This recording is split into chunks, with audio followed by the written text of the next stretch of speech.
Hey everybody, Mea here. So a couple of years ago, I made a video called How to Understand Fingerboard Geography, and that was a really popular video that a lot of you have watched. And that was explaining how to understand your fingerboard geography in a way that's logical, because a lot of the methods that are out there for cellists explain fingerboard geography in a very complicated way, and it's hard to understand what the positions are. So if you are still in the stages where you're learning about your positions, first position through fourth position and half position, you might want to go back and check out that video. I'm going to link to it at the end of this video. I'll also put it in the comments so that you can go and watch that video first. If you have absorbed that information and you're very comfortable understanding half position through fourth position, this next video is going to explain how to understand and approach the thumb position. So it's my belief that even if you're in the first year of playing the cello as an adult, you can start to approach the thumb position. So when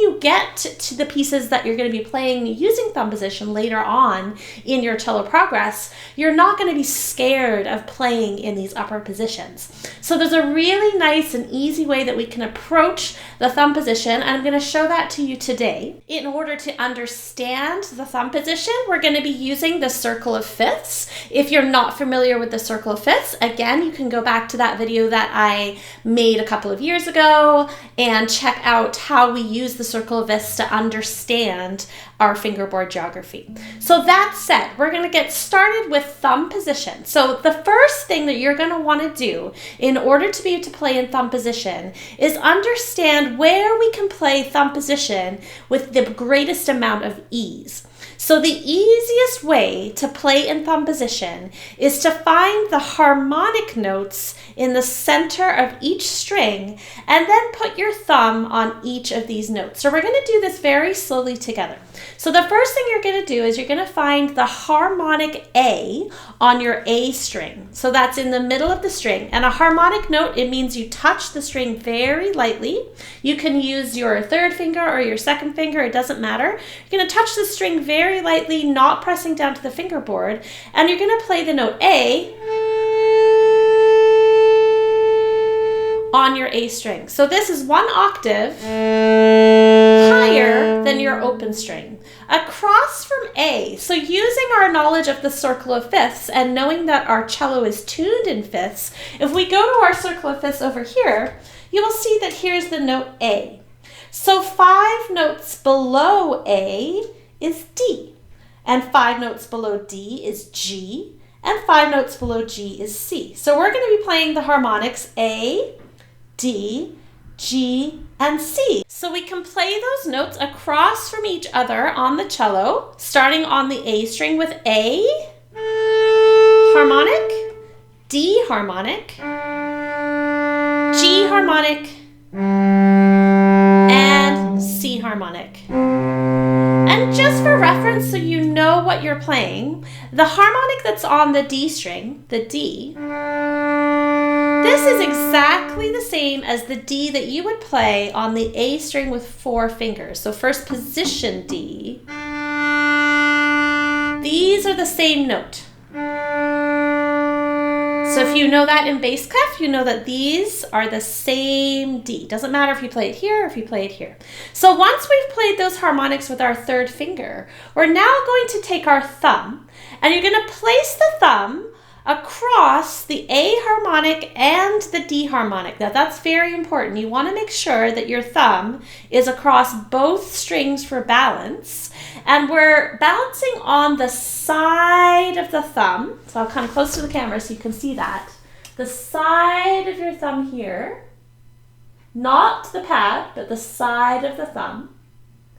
And you're going to be probably touching roughly the nail and then a little bit below the nail on the knuckle. So you're going to put that thumb across the harmonics, and I want you to play D and A. And then you can play both of them together. Just like that. So take your time trying to find those harmonics, you're going to play with a very gentle bow, a very gentle sound.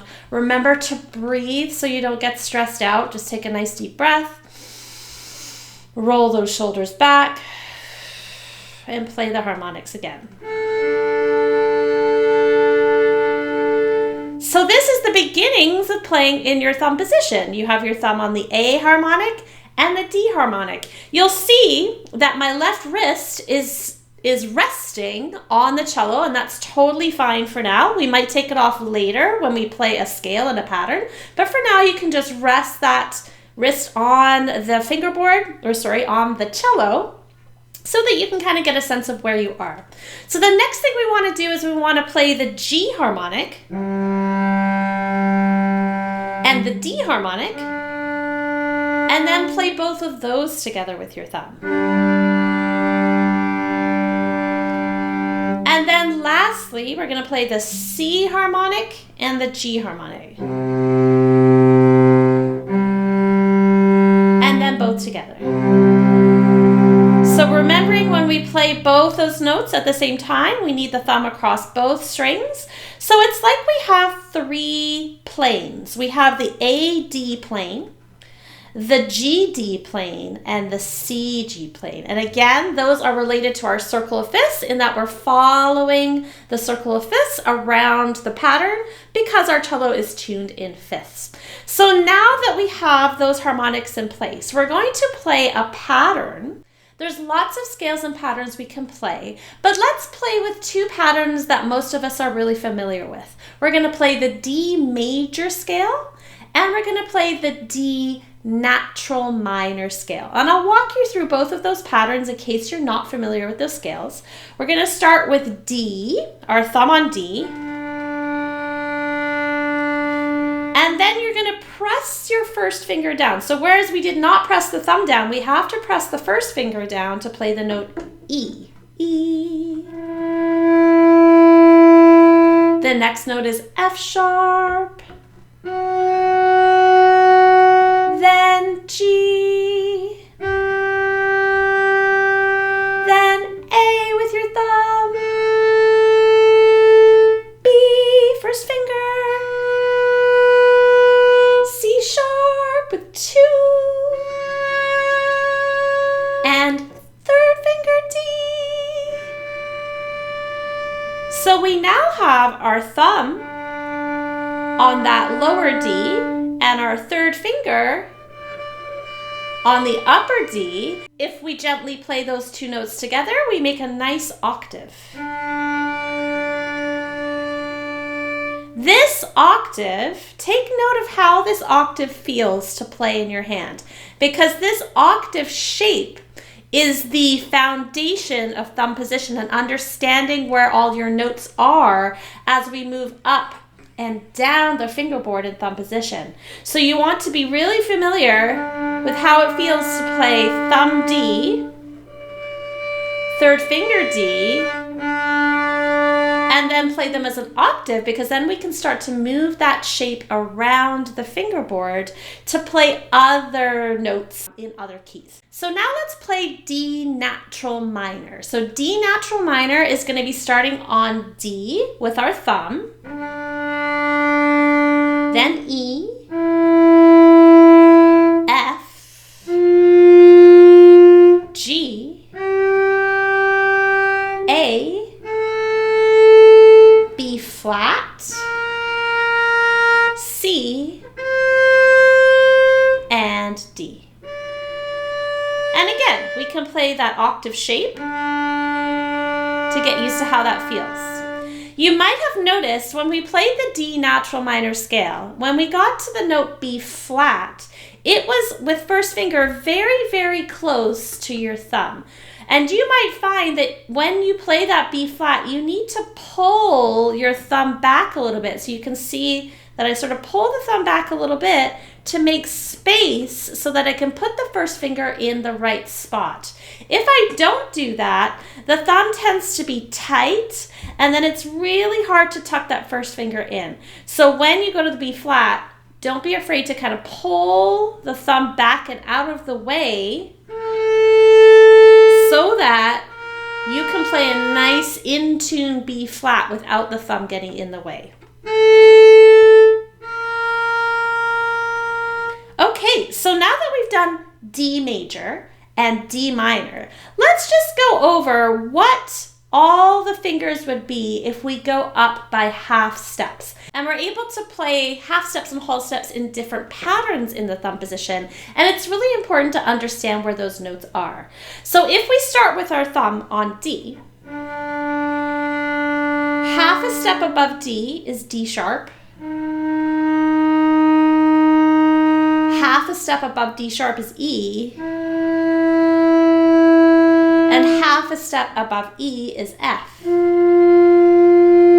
So if we were just to play the natural half steps, we'd have D, D sharp, E, and F. But of course, in this position, we can stretch much further and play many more notes. So we can also play whole steps. If we play D with our thumb, we can play E, a whole step.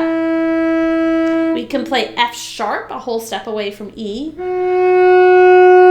And we could also play G sharp, a whole step away from F sharp. So just by opening the space between the fingers, you've got whole steps that you can play as well as half steps. There's a lot of different patterns, and I encourage you to explore the half step and whole step patterns that you can play in the thumb position, singing and naming the notes, because that is always really important when we do any kind of exercises where we're trying to understand fingerboard geography. We always want to connect it to the sound. So you want to be able to sing and hear a half step, sing and hear a whole step, and even sing and hear a whole step and a half. Because in this position, we can do that extension where we actually stretch a whole step and a half. For example, if I play D and I play E, that's a whole step,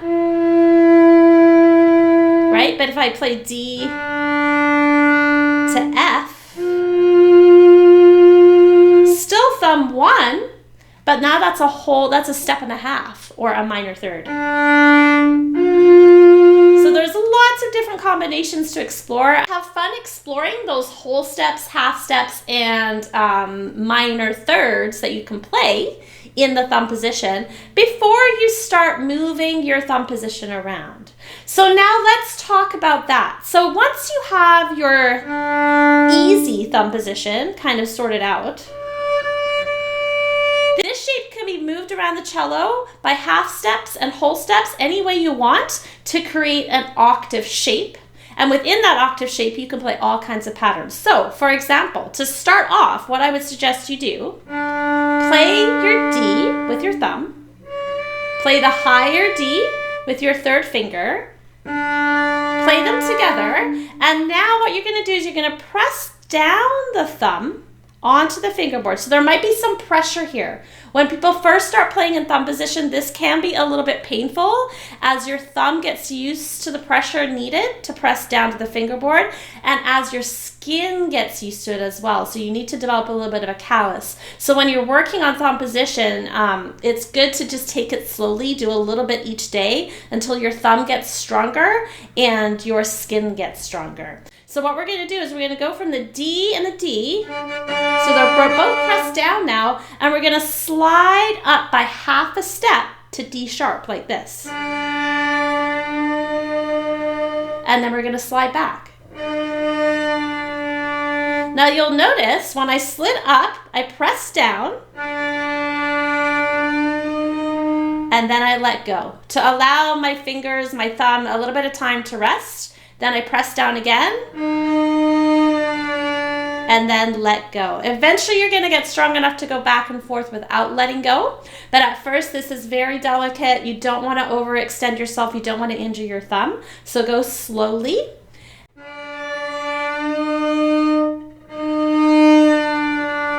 And then you can go the other way from the D down to C sharp and back up. Now, if you're not sure what a half step sounds like, you can go to your first position and you can play half steps there. So you could play D, C sharp, C sharp, D. That will give you a good idea of what you're listening for. And you can also do D to D sharp. Maybe put your second finger on D. Third finger D sharp. So that gives you a way to hear what you're doing. If you're comfortable with a piano keyboard, you can also play this on the piano keyboard. So you're really listening for good tuning, and what you're trying to do is not put more pressure on the string than is necessary. When we play up high on the cello like this, we need to bring our bow down towards the bridge in order to extend the length of the string that is vibrating. Otherwise, we can get kind of a pressured sound. So you want to make sure that you bring that bow down towards the bridge, but don't press too hard. Move your bow back and forth, but don't press onto the string with too much force, or you're just not going to get a good sound. So let's try that again. So you're going to start by pressing the thumb down on the lower D, the third finger on the higher D, plays those notes together and slide up a half step, then slide back. And then you can slide from the D down a half step, and then back up. And that, when you're first starting to play thumb position, that's probably more than enough. You'll probably feel that your thumb is hurting at that point. You can let go, shake out your thumb, let your skin heal, and then do the same thing tomorrow. So your routine to start getting used to thumb position is to find your harmonics on all of the strings, find the planes, so the DA plane, the GD plane, and the CG plane. And then you're going to play a major D major scale, a D minor scale, and then you can practice making the octave shape and sliding it back and forth. Eventually, you're going to be able to slide up and down the string. One thing to remember, as you go higher up the string, your octave is going to get closer together because the notes get closer together. And as you slide down the string, the octaves will get much further apart. For example, if I play E in the first position, and I put my thumb on E, and then play the octave higher, you'll notice how much bigger, how much wider my hand needs to be than when I played that octave in the middle of the string. And similarly, if I go even higher on the string, and I play D here, the octave from that D is very, very close together. So just take note, those sizes are different, which is why it's really great to practice moving by half steps, because you're moving gradually and you can understand the difference in the distance between your thumb and your third finger or second finger when you get up high. So I hope that helped you understand a little bit how to approach your thumb position.